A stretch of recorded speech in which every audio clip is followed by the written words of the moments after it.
चिंता का संबंध शमशान से होता है, समाधान से नहीं होता। व्यक्ति चाहे जितनी चिंता करे और सोचे कि समाधान मिल जाए तो नहीं मिल सकता।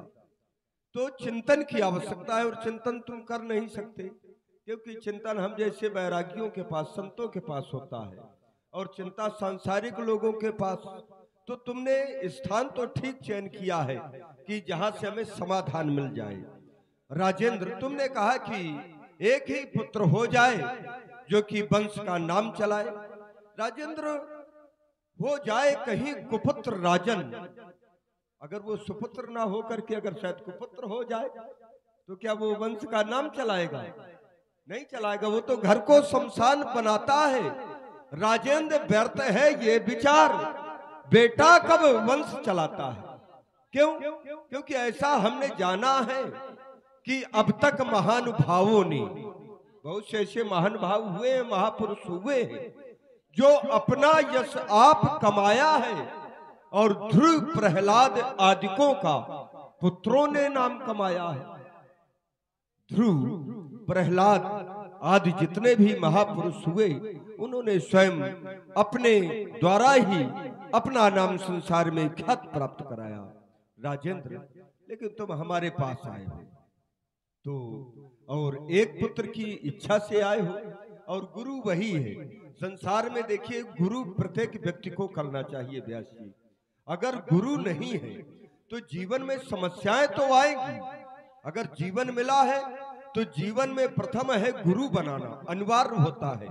क्यों? क्योंकि समस्याएं आएंगी, और जब समस्याएं आएंगी तो उनका समाधान कहाँ है?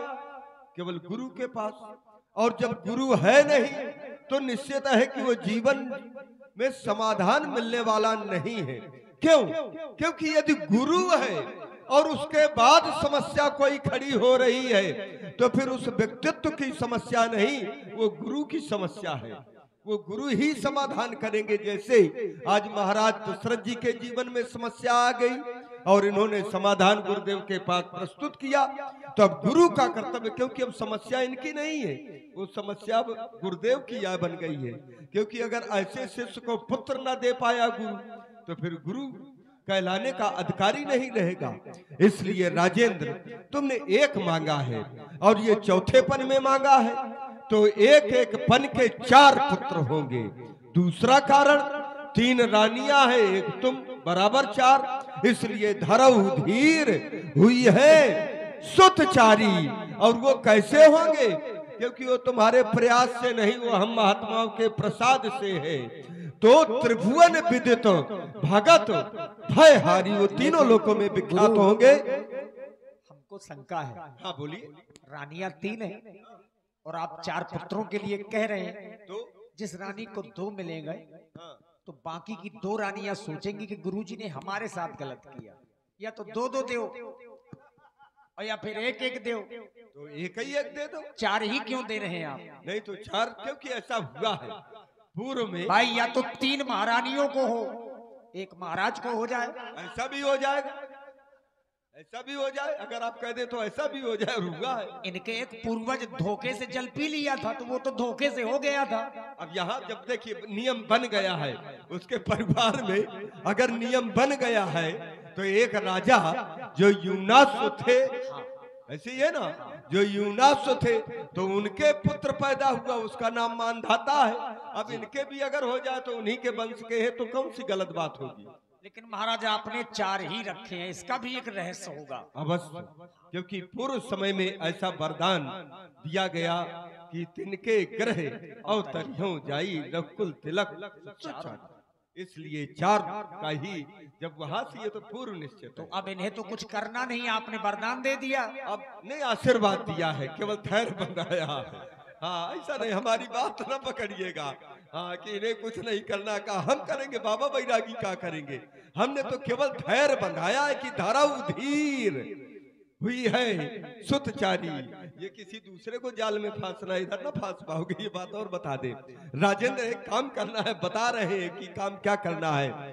जो पाटलिपुत्र में रोमपाद जी के यहाँ पर विभांडक पुत्र श्रृंगी ऋषि हैं, वो तुम्हारे मानपक्ष के भी हैं, इसलिए उनको यज्ञाचार बनाते हुए उनके द्वारा सरयू नदी के तट में मनोरमा नामक स्थान में, जहां पर पूर्व समय से यज्ञ मंडप बने हुए हैं, उन्हीं यज्ञ मंडप में पुत्रष्ट यज्ञ उनके द्वारा संपन्न कराया जाए, जिससे कि 4 पुत्र रत्नों की प्राप्ति होगी। किसी सेवक को भेजो आवाहन। सेवक देखिए 100 ब्राह्मण बराबर एक मान होता है। विभांडक ऋषि जी के पुत्र श्रृंगी ऋषि को अतिशीघ्र लेकर के आइए। पाटलिपुत्र भेजा गया एक दूत को, और वहां से श्रृंगी ऋषि उन्हें बुलवाया गया राजा रोमपाद जी के नगर से। एक रोज का है किस्सा सरयू के किनारे, संतों का जहां जब तक वह श्रृंगी पधारे, संतों का जहां जब तक वह श्रृंगी पधारे।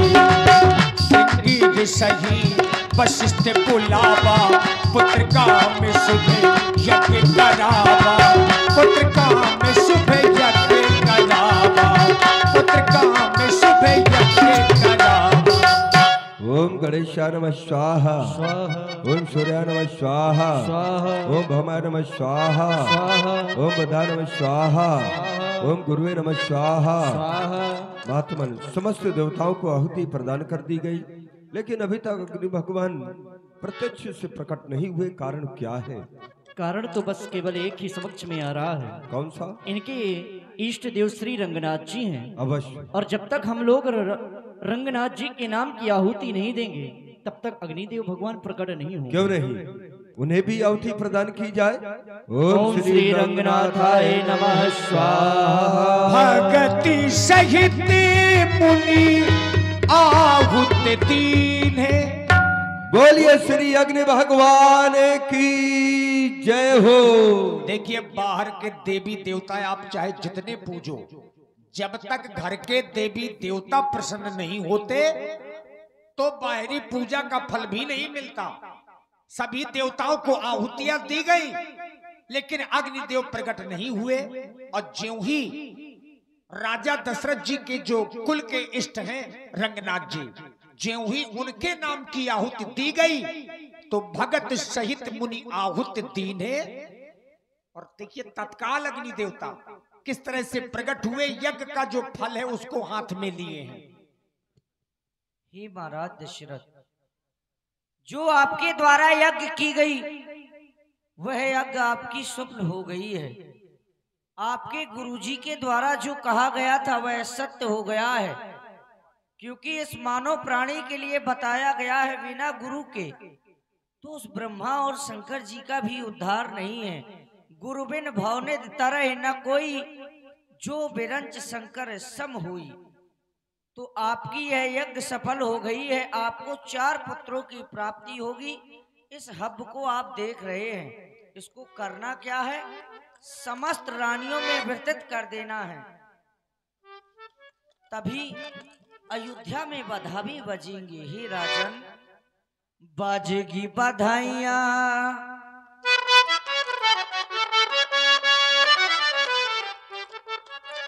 बाजेगी बधाइयां, अवध में बाजेगी बधाइयां, माता बनेगी तीनों रानियां, बाजेगी बधाइयां।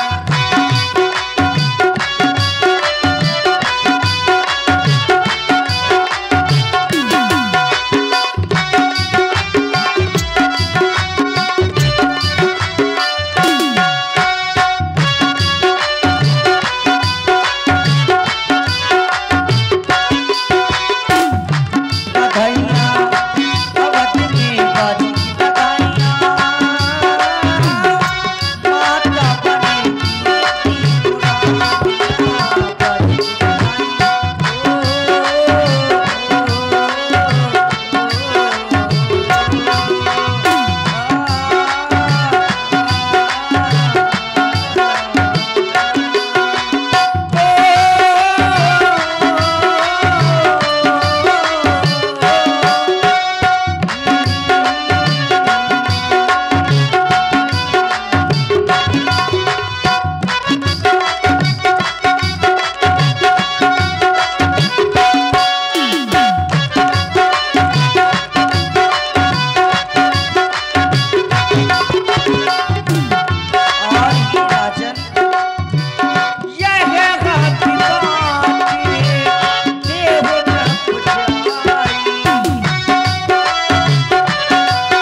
देखिए महाराज प्रसन्न हुए, अपने महलों में आए, अपनी प्रिय रानियों को बुलाया।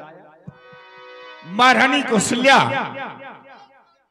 और महारानी कैकेयी मेरे समीप में आओ।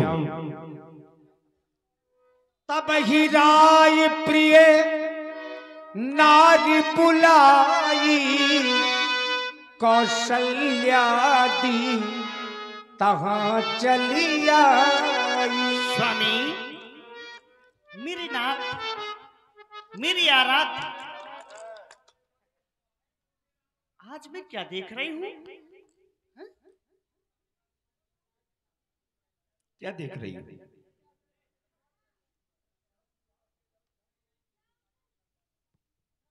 सबसे पहले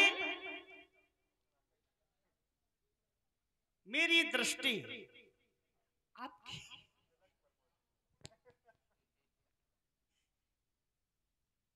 बहुत प्रसन्न लग रहे हैं आप। जो कभी नहीं देखा हुआ देख रही हो, है ना? जैसे ही मैंने आपके मुखारबिंद को देखा स्वामी, मैंने इतना प्रसन्न आज तक कभी नहीं देखा है जैसा कि मैं आज आपको देख रही हूं। क्या कारण है नाथ, मेरे स्वामी, मेरे देवता? कारण जानना चाहती हूं मैं। महारानी कौशल्या, स्वामी,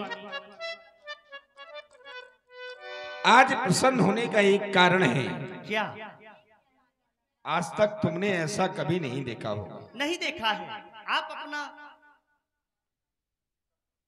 और महारानी कैकेयी भी आज मुझे देखकर के बड़ी प्रसन्न है। इसलिए हो रही है कि जैसे ही मेरी बहन कैकेयी की दृष्टि आपके मुखारबिंद की तरफ गई, उसने भी देखा कि आप बहुत प्रसन्न हैं।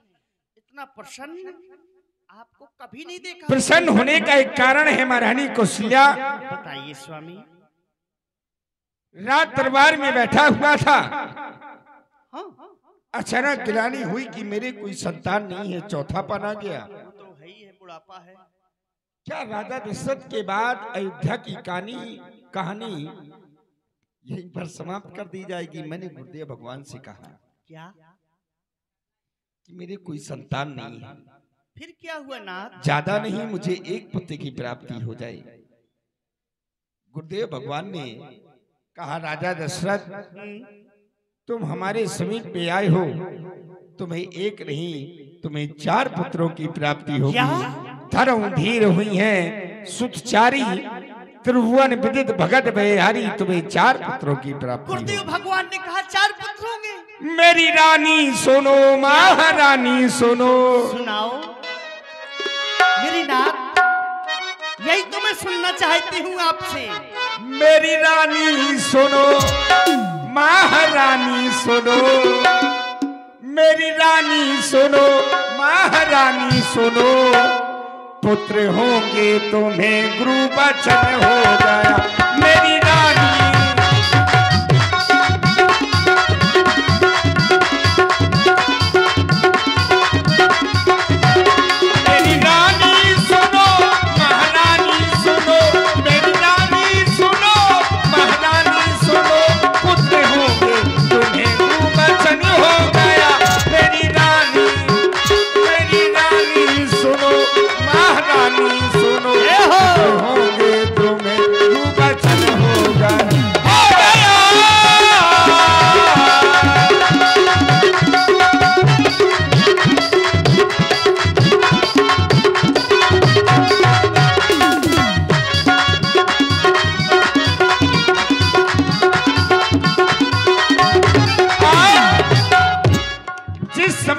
होंगे तो कैसे होंगे? उनका एक एक अंग कमल की तरह दिखाई देगा। जिनके तन पे कमल, जिनके मन में कमल, जिनके तन पे कमल, जिनके मन में कमल, जब देखा कमल को बनाया गया। जय हो मेरी रानी, मेरी रानी सुनो, महारानी सुनो, मेरी रानी सुनो, महारानी सुनो। पुत्र होंगे तुम्हें गुरु बचन हो गया।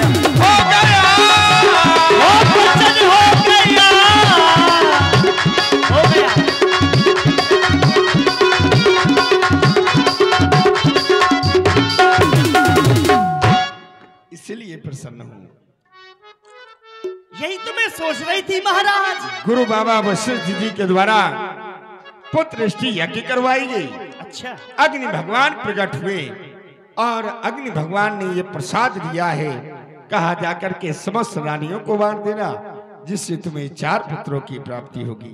इसलिए लो, अब विलंब नहीं करो, इस प्रसाद को ग्रहण करो। महाराज ने प्रसाद का आधा भाग बड़ी महारानी को दिया। व्यास जी, आधा मुझको दे दिया तो ज्यादा पुत्र आपको ही होने चाहिए। मुझको ही ज्यादा पुत्र होने चाहिए।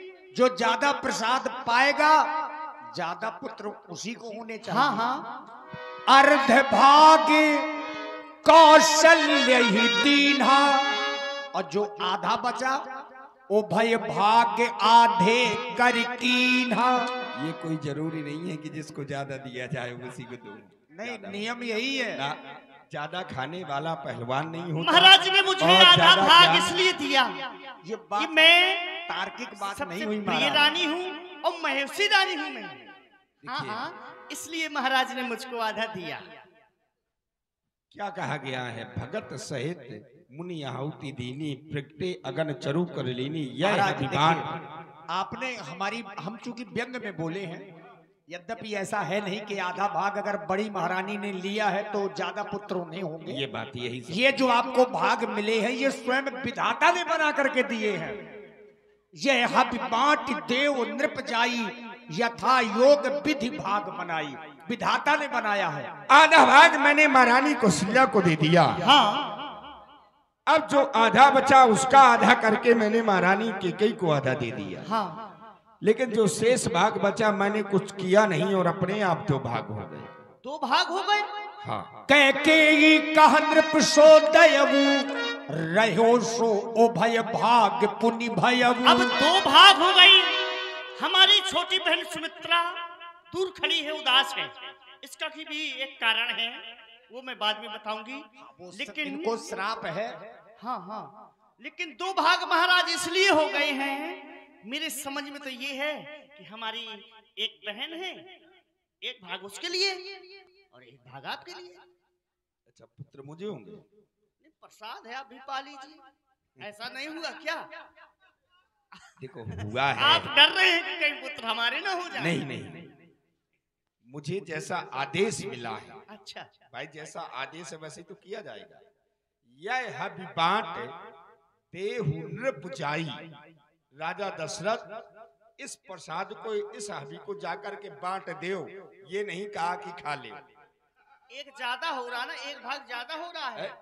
भाई आदेश जैसा हुआ है, नहीं स्वामी, ज्यादा इसलिए हो एक रहा भाग है। बहन के लिए, एक भाग मेरे ना लिए। ना ना ना, ज्यादा इसलिए हो रहा है हाँ, कि मैं महारानी सुमित्रा के समीप में जा नहीं सकता, क्योंकि उसको मैं स्पर्श नहीं कर सकता। मुझे सप्त ऋषियों के द्वारा श्राप है। ठीक है, इसीलिए अगर एक भाग होता है इसमें, हाँ, अगर मैं कह देता कि तुम अपने हाथ से जाकर के महारानी सुमित्रा को दे दो, तो तुम तो दे देती, लेकिन सुमित्रा को बुरा लग जाता कि मेरी बड़ी दीदी कैकेयी ने नहीं दिया। इसलिए एक एक भाग तुम अपने हाथ से दोगी तो वो भी प्रसन्न हो जाएगी। जय हो। है कि चलो तुमने भी दिया और इसने भी दिया। लाइए स्वामी, ठीक है, लाइए। नहीं ऐसा ही है, आगे चल के ऐसा ही होगा। ऐसा ही होगा। देखिए, प्रसाद का भी अपना एक प्रभाव होता है। अब गुरु प्रताप से ऐसी शुभ घड़ी आई है, गुरु जी की पैया लागो। लेकिन महारानी पहले प्रसाद ग्रहण कर ही लीजिए। बहन क्या कही? महारानी प्रसाद